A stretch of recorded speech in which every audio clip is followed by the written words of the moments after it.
Hello friends, welcome to my channel Deep classes, जिस पे हमारा आज का टॉपिक है मनुष्य हूँ कविता के महत्वपूर्ण अंशों की व्याख्या। इस कविता के कुछ अंशों को हमने पार्ट 1 में जाना।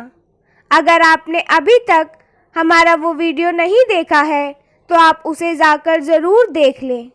उसका लिंक आपको डिस्क्रिप्शन बॉक्स में मिल जाएगा। हमारा आज का टॉपिक स्टार्ट करने से पहले मेरी आपसे एक छोटी सी रिक्वेस्ट है। अगर आपने अभी तक हमारे चैनल को सब्सक्राइब नहीं किया है तो इसे सब्सक्राइब कर लें, जिससे हमारे आने वाले वीडियो के सभी नोटिफिकेशंस आप तक पहुंच सके। चलिए बिना देरी किए हम अपना आज का टॉपिक स्टार्ट करते हैं। इसका 5वां अंश देखें। कवि हूँ सच है, किंतु षटपदों जैसा क्या मैं फूल सूंघकर रह सकता हूँ। कवि हूँ सच है, पर अशोक के कोमल किसलय पहन ओढ़ कर ही कैसे मैं रह सकता हूँ। कवि हूँ सच है, किंतु किस तरह स्वर्ण किरण की वाष्प और विद्युत से रक्षा कर पाऊंगा।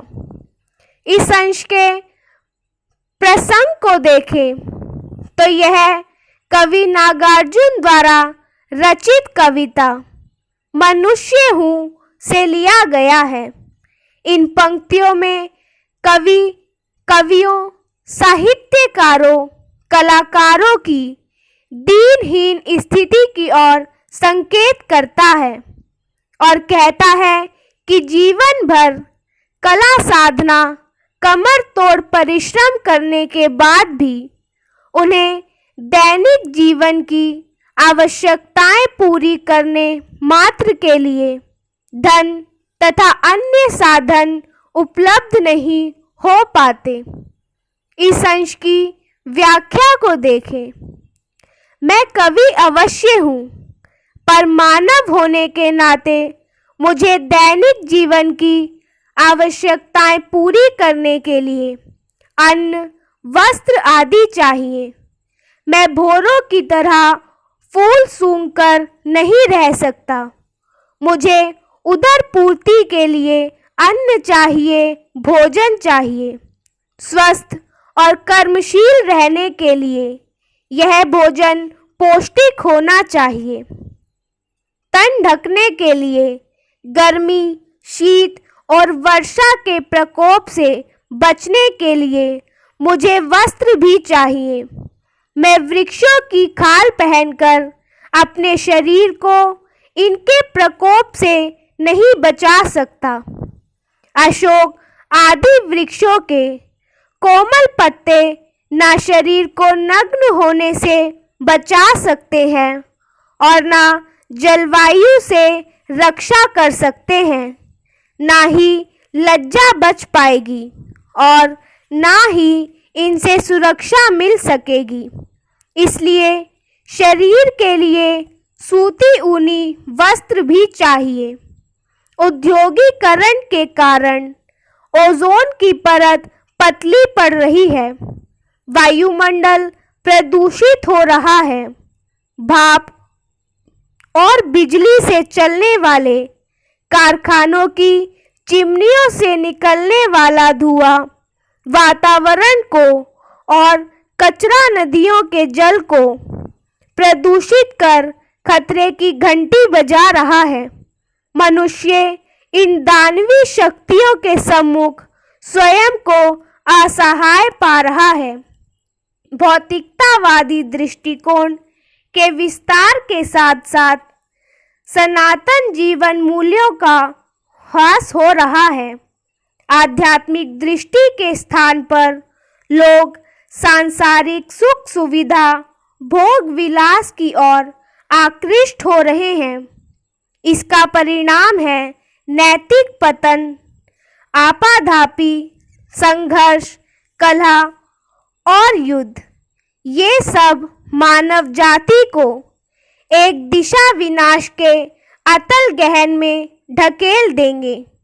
अन्य प्राणियों की तरह कवि भी मानव जाति को इस विभीषिका से बचाने में स्वयं को असहाय पा रहा है, पर वह चिंतित अवश्य है, उपाय खोजने का प्रयास कर रहा है। इस अंश की विशेषताएं देखें तो पहला, नागार्जुन अभावों में जन्मे पले और सारा जीवन गरीबी में बिताने वाले कवि थे। अपनी इसी अंतरपीड़ा को उन्होंने यहाँ व्यक्त किया है। दूसरा, उन्हें अपनी ही नहीं संपूर्ण मानव जाति की रक्षा की चिंता है। इस कविता के छठे अंश को देखें। कवि हूँ सच है, किंतु क्षणिक तथ्यों को यूं अवहेलित करके शाश्वत का सीमांत कभी क्या छू पाऊंगा। कवि हूँ सच है, इसलिए क्या आपात वर्षा हिम भी मुझसे दब जाएंगे। इसलिए क्या बात पित्त कफ शांत रहेंगे। नहीं नहीं, सो कैसे होगा। कवि हूँ पीछे, पहले तो मैं मानव ही हूँ। इस अंश के प्रसंग को देखें तो यह पंक्तियाँ नागार्जुन द्वारा रचित मनुष्य हूँ कविता से ली गई है। इसकी व्याख्या देखें। इन पंक्तियों में कवि कहता है, आज एक और ऐसी समस्याएं हैं जो संपूर्ण मानव जाति के लिए खतरा है। दूसरी ओर कुपोषण या अनियमित जीवन के कारण मनुष्य अस्वस्थ है, क्षीणकाय और दुर्बल है। इन सब आपदाओं, कष्टों और समस्याओं का सामना करने के लिए साहित्य साधना, कला की उपासना या बौद्धिक कार्य पर्याप्त नहीं है। कवि या कलाकार अपनी कला से भौतिक कष्टों को, अतिवृष्टि अनावृष्टि के कारण होने वाली भौतिक आपदाओं से मानव जीवन की रक्षा नहीं कर सकता। उसके लिए तो भौतिक, रसायन शास्त्र, जीव विज्ञान, प्राणी विज्ञान, वनस्पति विज्ञान आदि की सहायता लेनी होगी। इसी प्रकार विचारक, दार्शनिक, तत्ववेत्ता कहते हैं कि सामयिक प्रश्नों, क्षेत्रीय झगड़ों, क्षणिक उलझनों की चिंता छोड़ उन प्रश्नों का समाधान खोजे जो अस्थायी है, शाश्वत है। पर क्या उनका यह अभिमत सही है? क्या हम वर्तमान को भुला सकते हैं? जिन समस्याओं ने हमारा जीवन कष्टपूर्ण और अशांतिमय बना रखा है, क्या उनकी उपेक्षा करना बुद्धिमानी होगी? वर्तमान की चिंता छोड़ भविष्य की सोचना अविवेक है। पहले वर्तमान से निपटो, फिर भविष्य की चिंता करो। पहले तात्कालीन समस्याओं का समाधान खोजो। सुख और चैन से रहो, तभी शांत वातावरण में मन को एकाग्र किया जा सकेगा और पूर्ण शक्ति के साथ चिरंतन सत्य को, शाश्वत जीवन के मूल्यों को पाने में सफलता मिलेगी। इसलिए वर्तमान से जूझो, उसकी समस्याओं का समाधान खोजो। चाहे वह समस्याएं सामूहिक हो, सारे समाज से संबद्ध हो और चाहे व्यक्तिगत हो।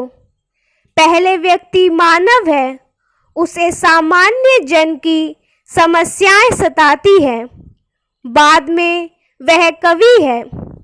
इसलिए पहले उसे मानव होने के कारण जो दायित्व उसके कंधों पर आ पड़ा है उसे निभाना चाहिए। बाद में कवि कर्म को पूरा करना चाहिए। मानव और उसका सुख दुख उसकी चिंता का पहला विषय होना चाहिए। उत्तम कलाकृति की रचना करना बाद का विषय है।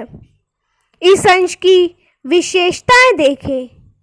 यहाँ पर कवि ने उपयोगितावादी दृष्टि स्पष्ट की है, जो कला के लिए सिद्धांत को ठुकराकर कला जीवन के लिए सिद्धांत को मानती है।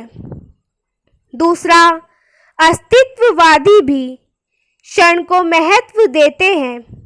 नागार्जुन जब क्षणिक तथ्यों की बात कहते हैं तब वह अस्तित्ववादी विचारों का समर्थन नहीं करते, समसामयिक समस्याओं से जूझने की बात करते हैं।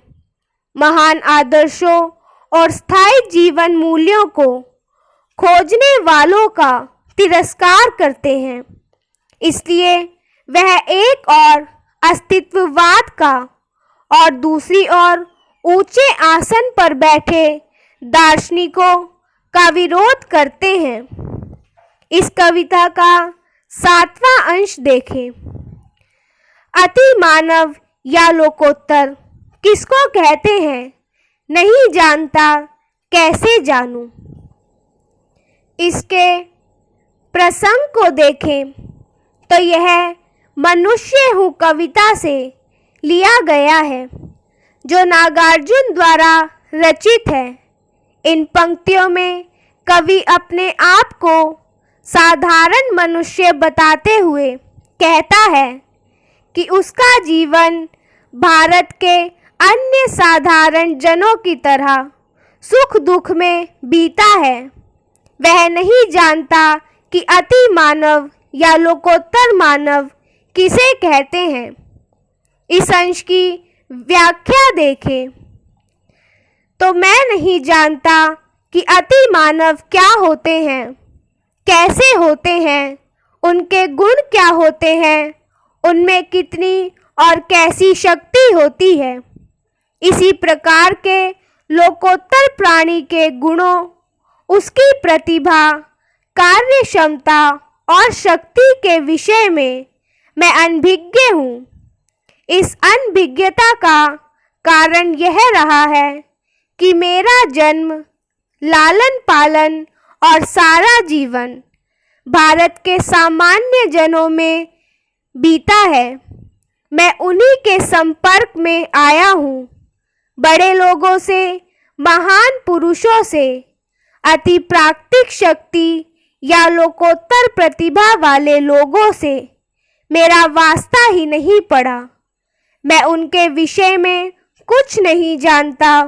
मुझ में सामान्य जन की मनोवृत्तियां हैं, उनका स्वभाव एवं चरित्र है।